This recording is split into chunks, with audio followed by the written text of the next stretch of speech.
Good afternoon, everybody. So I'm here to talk to you about Exhibit S. It's basically 9-month-old cultural and art space in downtown Plaza. Well, show of hands, who's been to downtown Plaza in like the last 3 or so years? Yeah. So you guys know it's a sad, sad place. And so we wanted to basically start rebranding downtown as a place where cutting-edge arts and culture activity was happening, make it a community gathering place again, and that's what we've been up to. So just let's go into kind of like the origins of it. Imagine there's an amazing video that's playing. So the idea came from me and an artist I've been working with named Daniel Lachman. Some of you see my Facebook. He has these amazing installations made out of tape, and he had just finished a museum show. And so we were looking for a place to actually have our own space to showcase him, to do business. And we were, looking at different rents, and we're just like, why not approach a place that has nothing but open space, and they'll probably give it to us for free. And so as it turned out, the Hyundai dealership had just moved out. They'd kind of closed their doors, and it was just kind of boarded up. And so we asked them all if they would give us the keys to this place, and we didn't really know what we were going to do with it, but we're like, it would be awesome. And they're like, sure, which was very surprising. We literally sent an email, and then the next week we had keys to this. So it's a 7,300 square foot facility, and so we turned it from a place with sonatas everywhere to a really kind of thriving art and culture space. And so what does that space consist of? So one of the things we really wanted to do was to put the artist process on display. So the first thing we did was create these artist studio spaces, many of which you could actually see from the mall. You can see Danny's space on the top right. He's literally like an artist in a fishbowl. It's been really, really awesome to have him there. He really engaged with the public. We have studios in the back where kind of the more hardcore, messy art stuff happens. We have a green screen in the back for video editing and a film studio. So that was a really important part, is to actually have the process on the premises. That's not something you really get to see. Obviously, the gallery is one of the most important aspects of it. We really wanted to have a place where we could showcase a broad variety of regional artists. A place that, because the space is so large, I believe our art space is the biggest publicly available art space besides the Crocker. And so we really wanted to utilize all of that. So we got these white movable walls, so it's a really dynamic space where every installation can be different. And we've been able to highlight anything from photography. There was a really cool project focusing on our food culture that's emerging in the region. And then we've also had anything from sculpture to tape installations. The store. Those cute little guys there, they're in the store right now. I love them. They're called cock blocks. Anyway, see if you get it. But anyway, because we only have so many gallery shows, we have about one a month. Sometimes we try to squeeze in 2.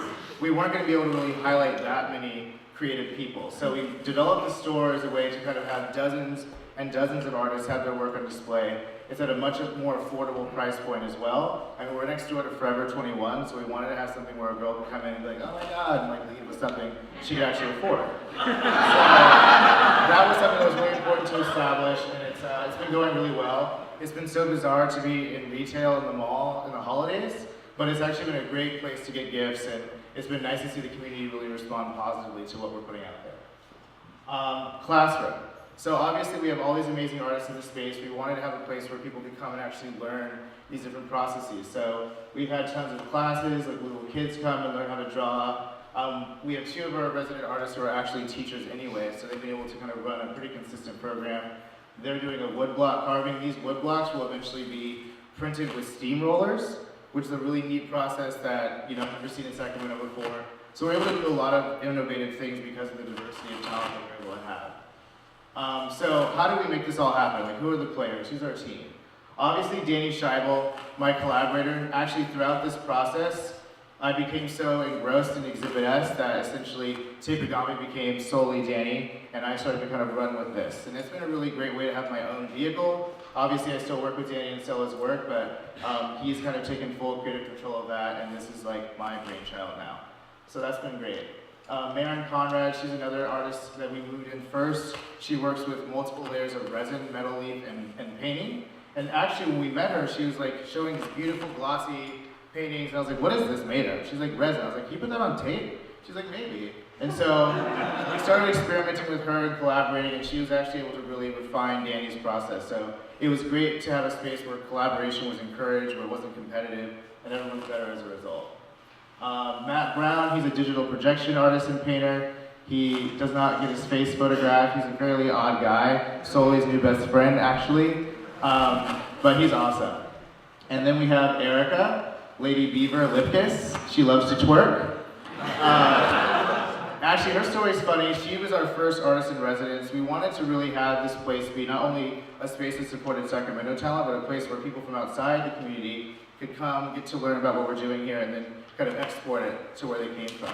And so she came from Oakland, and she enjoyed her week stay so much, she actually moved to Sacramento to be a part of the space permanently. So that was really exciting. You can see some of her beaver prints on the side. She's an interesting lady. This is the Believist. He's our resident videographer. One thing that was really important to us, especially because we knew it would be a temporary space with the arena coming, was to document. And so Teddy has been there to kind of photograph and make videos of everything we do, which is really going to help us tell the story of it and kind of have a history of it once it's gone. And then me. Everyone always asks me, what's your art form? I'm like, promotion? I don't know. I made a desk. But essentially they call me the student tie of the space. So that's been kind of interesting to be around so many creative people and be like the business person, but it's been nice. So engagement. Obviously with this gigantic free essentially space, I mean, I'll let you guys know exactly what we pay. So Hyundai was paying like $15,000 a month. We pay $250 for maintenance space. So it really allows us to do whatever we want because we're not worried about really overhead at all.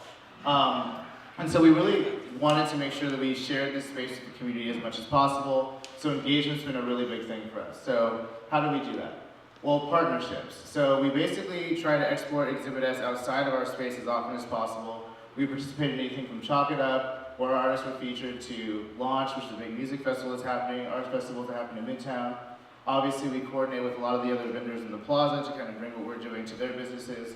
A lot of them have been struggling, a lot of them have responded really positively to the fact that there's something exciting that's bringing new people back, people who haven't been to the mall in 5 years. I mean, I had not, and now I live there, basically. And then we've also been partnering with a lot of kind of restaurant and beverage companies to kind of donate their services to our events, so it helps us do as many things as we can. Obviously, events are the way we engage the most. Art shows, clearly, we've had about, I'd say 7 currently. We have Confluential, which is Danny and Marin's 2-person show, which is one of the first shows in Sacramento where 2 artists have combined their processes into one kind of collaborative event. It's been really well received. And we've done a variety of others as well. Community events. So we wanted to make sure that we not only did art-focused events, but we actually brought other people into our space. The picture you're probably looking at most is the Red Dress Party. That's a big AIDS fundraiser in Sacramento. We held a kind of awareness building event around their fundraiser, and that was something me and Marin did to get people to buy tickets. I hope it worked. We had the Sacramento's first vegan pop-up dinner called the Roaming Spoon debuted in our space. The Be Food Critic came, it was a really big deal. We had even a tea party to kind of appeal to maybe an older section of people that weren't really coming to the mall, and that was really cute, all these old ladies. So here's a Culture Keggers event we came up with in the very beginning. We wanted to be able to have a place where we could have a free event. Oftentimes, especially in the arts community, those of you who are involved with that, everything costs money, everything's a fundraiser, or it's for a particular gallery or a particular art form. We really wanted a place that a whole cross-section of the community could come, whether you're a journalist, a politician, an artist, a designer, a developer, whoever. And so we developed this idea to have Culture Keggers, and they've been really successful as a way to kind of gather anyone who's basically contributing to the life in Sacramento. We have started to associate themes with them. That one on the bottom left was the first one, that's my favorite poster. The second one we kind of associated with a Kickstarter that was happening for a comic book. The other one we did for the Red Dress fundraiser. So it's been a really kind of creative way to engage the community directly. Another amazing video. So obviously just parties have been which we kind of separate from Culture Keggers because those have like a meaningful purpose. These are just to have fun.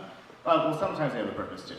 So, for instance, Lyft, are you guys familiar with this car sharing company? Well, they recently launched in Sacramento, and they actually had their launch party at our space because they'd heard, I guess through the grapevine, that we were doing something really amazing, and typically they don't do malls, they said, but they made an exception.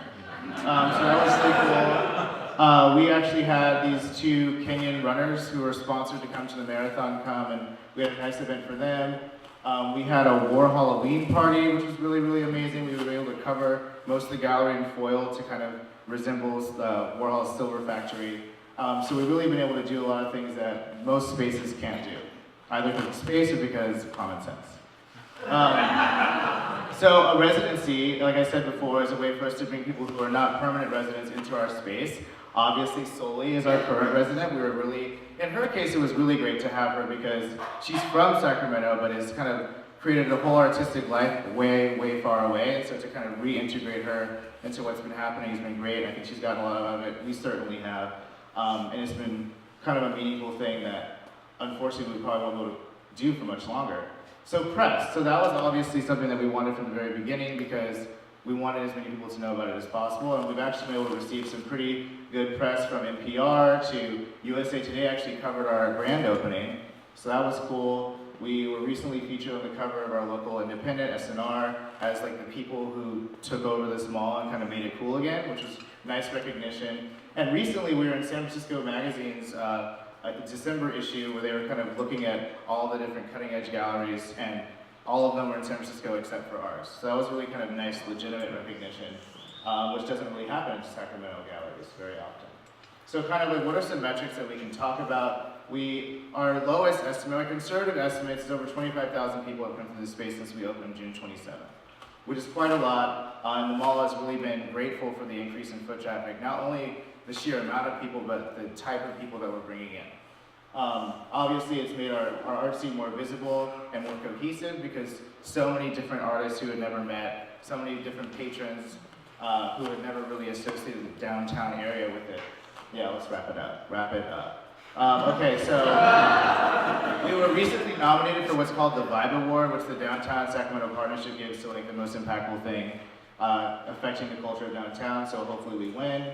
And what we really wanted to do more than all is to kind of prove that this kind of thing met a community need, that people want to engage with the creative community, they want a place that welcomes a whole spectrum of people into it, and hopefully that influences what we'll do in the future.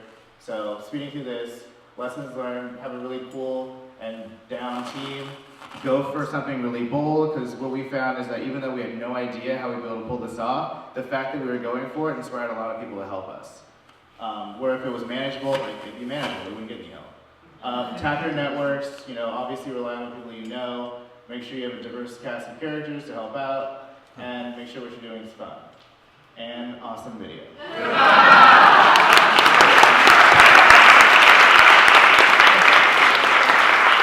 Well, yeah, I mean, a lot of cities around the country have kind of done different types of programming to bring artists in hopes that it would bring kind of more foot traffic to their areas. So, I mean, there's a lot of places that have made it work successfully. As far as our case, when we first proposed this idea, I actually went to dinner at a councilman's house, and this guy from the Downtown Sacramento Partnership was next to me.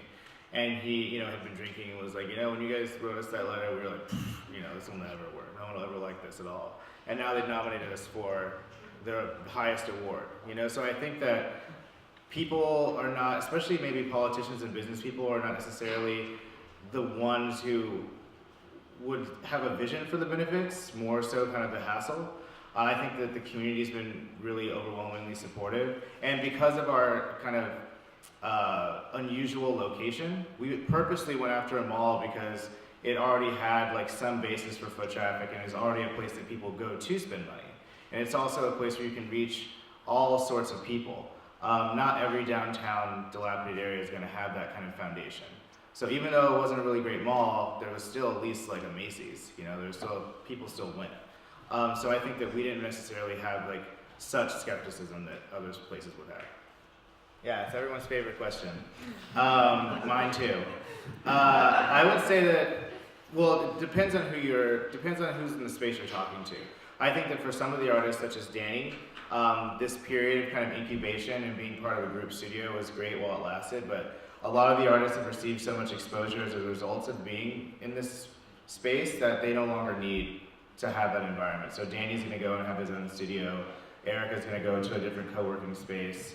As far as, many of the artists will do that. I think Teddy and I will continue to work together. As far as what's next for me, we should be winding down the space at the end of January. So February will be kind of our move out month. And that's because not only is the arena coming, which was not in any way definite when we arrived on the scene. In fact, I think had it been, maybe there would have been more difficulty in getting the space.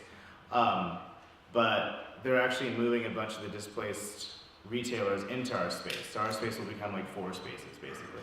So we have to move out a lot earlier.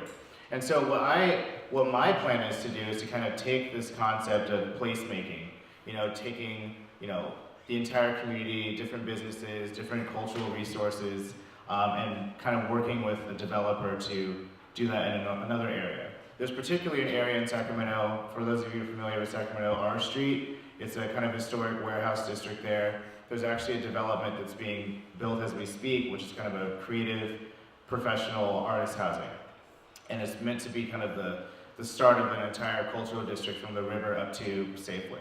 And so they've been kind of talking to me along the way about like, how do we recreate this? And so that will likely be my next step, is working with that organization to put this whole cultural corridor on the map. But in general, I think that the people who have noticed what we've been doing, a lot of developers and a lot of council members actually have reached out to me and said, like, how do we bring something like this to our neighborhood? And so hopefully the legacy of Exhibit S is that we prove that this is something the community really wants, and if people are willing to work hard at it, it can be really a valuable resource.